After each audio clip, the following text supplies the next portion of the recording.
তোমার জাতি ভাই তো তাই প্রমাণ করে গেল। দুনিয়ার মধ্যে জাগরণ তৈরি করে জানায় দিল, টাকা দিয়া পশু কিনা যায়, আমি হাদিকে কিনা যায় না।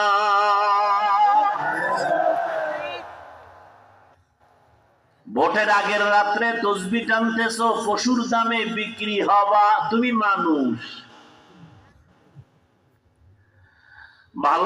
ভালো মুরগি কিনতে গেলে 800 থেকে 1000, একটা ছাগল কিনবা 15,000 থেকে 20,000, একটা গরু কিনবা 1 লাখ।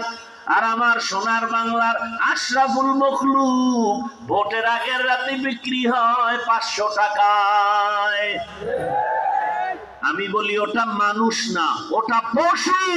আমি বলবো পশু না, ওটা কুত্তার থেকেও খারাপ, শুকরের থেকেও খারাপ। গর্বসুরত আদমি ইনসাবুদে আহমদ বু জাহলো হামিক সাবুদে।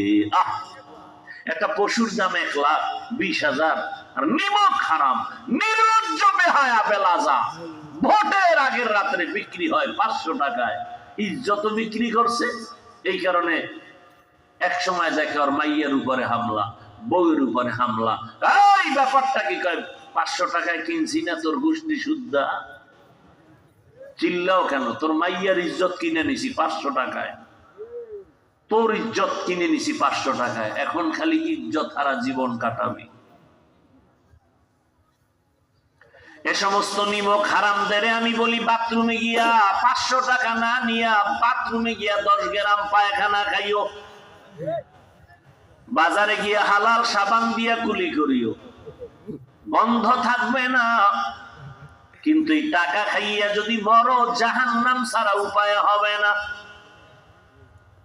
রাগ করিও না রে ভাই। রাস্তা দিয়ে যুবকটা হেঁটে যায় আর সব মানুষ এসে কয় টাকা নাও, টাকা নাও, 50,000 টাকার বান্ডিল। এই যুবক, তোর কপাল এত খারাপ কেন যে মায়ের টাকা চুরি করো, বাবার টাকা চুরি করো খালি মোবাইল চালানোর জন্য? এই মোবাইল করে মায়ের সাথে কত বেয়াদবি করেছ রে যুবক। এই মোবাইলের পেছনে পড়ে মায়ের সাথে কত বেয়াদবি, বাবার সাথে বেয়াদবি। কত কষ্ট মা পেয়েছে, গোপনে চোখের পানি ছেড়ে কান্না করেছে।